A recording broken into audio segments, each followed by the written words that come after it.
नमस्कार दोस्तों, मैं अखिल सिंह स्वागत करता हूं आपके अपने यूट्यूब चैनल सेटअप जीके में। दोस्तों, ये जो बचा हुआ है ये अध्याय 3 का प्रस्तावना से संबंधित कुछ महत्वपूर्ण शब्द हैं जो प्रस्तावना में जो है प्रयुक्त हुए हैं, उसका थोड़ा सा विवरण सहित जो है आज इस वीडियो में हम बताएंगे। तो पहला जो होता है कि दिया हुआ है प्रस्तावना में कि हम भारत के लोग, तो शब्दों का विश्लेषण देखेंगे कि भारतीय संविधान के लोगों के नाम से जारी हुआ है और ये लोग लोगों के प्रतिनिधि ही थे जिन्होंने संविधान तैयार किया। इसका अर्थ यह है कि शक्ति का अंतिम स्रोत जनता ही है।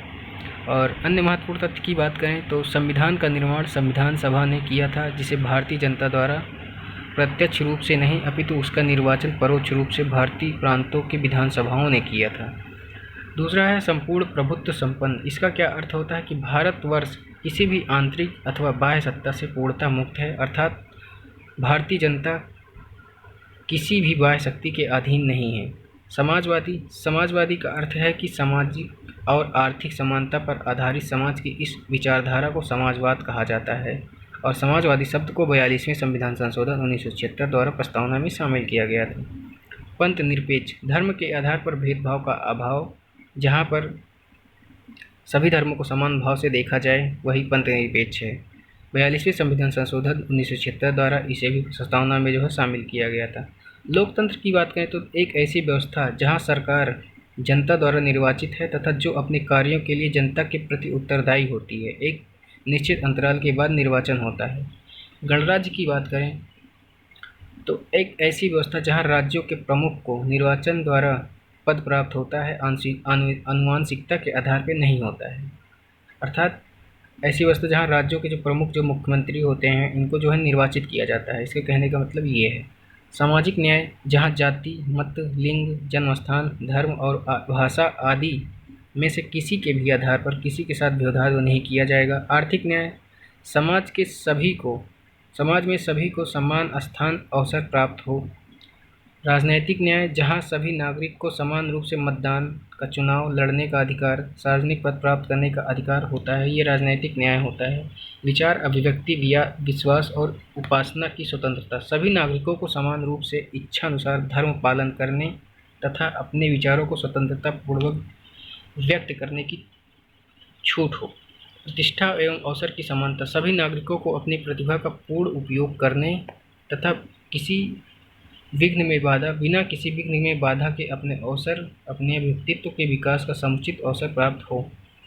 व्यक्ति की गरिमा, राष्ट्र की एकता और अखंडता सुनिश्चित करने वाली बंधुता बढ़ाने का अर्थ है कि भारत में बंधुता की भावना का आधार व्यक्ति की गरिमा होनी चाहिए, न कि समाज में उसकी स्थिति। इस प्रकार राष्ट्र की एकता और अखंडता का आधार भी बंधुता की भावना ही होना चाहिए। अखंडता 42वें संविधान संशोधन 1976 द्वारा जोड़ा गया है। अब संविधान की अनुसूचियाँ की बात करें तो प्रथम अनुसूची में दिया हुआ है कि भारत में शामिल राज्यों के नाम व संघ राज्य क्षेत्र।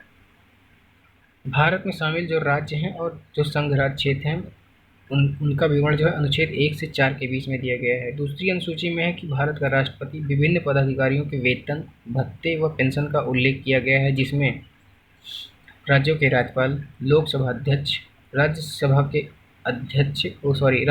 सभापति व उपसभापति, राज्य विधानसभाओं के अध्यक्ष व उपाध्यक्ष, राज्य विधान परिषदों के सभापति व उपसभापति, सर्वोच्च न्यायालय के न्यायाधीश, उच्च न्यायालय के न्यायाधीश, नियंत्रक एवं महालेखा परीक्षक।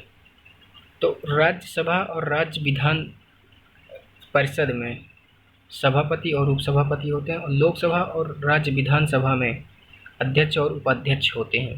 तृतीय अनुसूची में बात करें तो तृतीय अनुसूची में विभिन्न पदाधिकारियों को शपथ का उल्लेख है, जिसमें संघ के मंत्री होंगे, संसद के निर्वाचन हेतु अभ्यर्थी होंगे, संसद के सदस्य, सर्वोच्च न्यायालय के न्यायाधीश, नियंत्रक एवं महालेखा परीक्षक, राज्य मंत्री, राज्य विधानमंडल के लिए निर्वाचित होने वाले के लिए अभ्यर्थी, राज्य विधानमंडल के सदस्य, उच्च न्यायालय के न्यायाधीश, इन सभी का जो है शपथ का उल्लेख जो है तृतीय अनुसूची किया गया है। चौथी अनुसूची की बात करें राज्यों और केंद्र शासित प्रदेशों के लिए राज्यसभा में सीटों का आवंटन, जो राज्यसभा होती है उनकी सीटों का आवंटन जो करते हैं वो जो है चौथी अनुसूची के अनुसार करते हैं।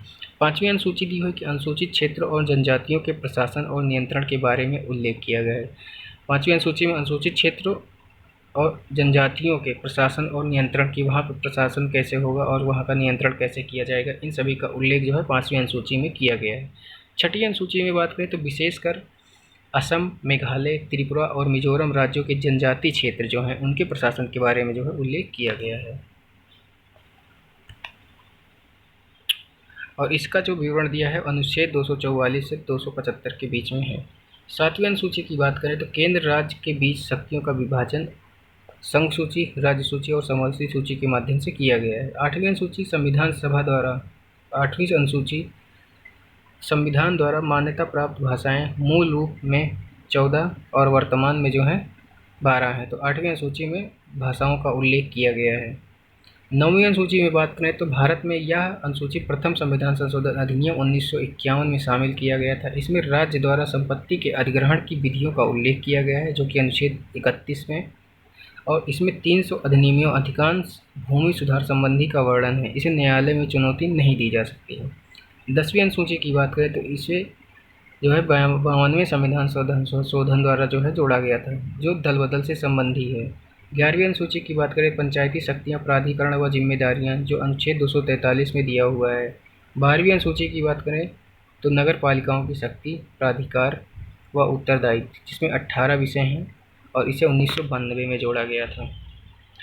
संविधान सभा के विभिन्न स्रोत 1935 मतलब कि ये कह सकते हैं कि संविधान सभा में कहाँ कौन सी चीज़ कहाँ से ली गई है, कि स्रोत क्या है और लिए गए प्रावधान क्या हैं। तो आइए देखते हैं कि 1935 का भारत शासन अधिनियम से क्या क्या लिया गया है। तो उसमें लिया गया है संघीय न्यायपालिका, संघीय तंत्र, आपातकाल की घोषणा, शक्ति का विभाजन, तीनों सूचियाँ, राष्ट्रपति की संकटकालीन शक्तियाँ। ब्रिटिश संविधान से लिया गया संसदीय प्रणाली, ब्रिटिश का शासन, एकल नागरिकता, संसदीय विशेष अधिकार, परमाधिकार लेख। अमेरिका के संविधान से लिया गया न्यायपालिका की स्वतंत्रता, न्यायिक पुनरावलोकन, मौलिक अधिकार, राष्ट्रपति पर महाभियोग, सर्वोच्च न्यायालय व उच्च न्यायालय के न्यायाधीशों पर महाभियोग, तीनों सेनाओं के कमांडर के रूप में राष्ट्रपति। अमेरिका का संविधान से लिया गया है ऑस्ट्रेलिया के संविधान से जो लिया गया है वो सहयोगात्मक समूहवाद, समवर्ती सूची, संसद के दोनों सदनों की संयुक्त बैठक, व्यापार, वाणिज्य तथा पारस्परिक संपर्क। कनाडा का संविधान संघात्मक प्रणाली, केंद्र तथा राज्य के मध्य शक्तियों का विभाजन, अवशिष्ट शक्तियाँ केंद्र के पास होना, राज्यपाल का पद, राज्यपाल का कार्यकाल 1935 का एक एक्ट है। पूर्व सोवियत संघ का संविधान से लिया गया मूल कर्तव्य, प्रस्तावना में न्याय का आदर्श। जापान के संविधान से लिया गया विधि द्वारा स्थापित प्रक्रिया। आयरलैंड के संविधान से लिया गया राष्ट्रपति के निर्वाचन की प्रणाली, राज्य की नीति निर्देशक तत्व, राज्यसभा के लिए सदस्यों का नामांकन। फ्रांस के संविधान से लिया गया गणतंत्रात्मक प्रणाली, समता और बंधुता का आदर्श, प्रस्तावना में स्वतंत्रता। दक्षिणी अफ्रीका का संविधान से लिया गया संविधान में जो है संशोधन की प्रक्रिया, अनुच्छेद 338। जर्मनी के वाइमर सिद्धांत से लिया गया आपातकाल में मौलिक अधिकारों का स्थगन, यह कैसे रहेगा, आपातकाल में मौलिक अधिकारों की स्थिति क्या होगी। तो ये रहा थोड़ा सा जो अध्याय तीसरे का छूटा हुआ था, या कह सकते हैं कि संविधान से जुड़ी बहुत ही महत्वपूर्ण बातें जो यहाँ पे दी हुई थी, हमने इसको अलग से कवर किया हुआ है। तो आशा करता हूँ कि ये आपको समझ विकसित करेगी और थोड़ा सा आपको ये महत्वपूर्ण साबित होने वाली है। तो इसी के साथ वीडियो की समाप्ति करते हैं और बने रहिए हमारी अगली वीडियो देखने के लिए जो अध्याय चौथा होगा हमारा। धन्यवाद।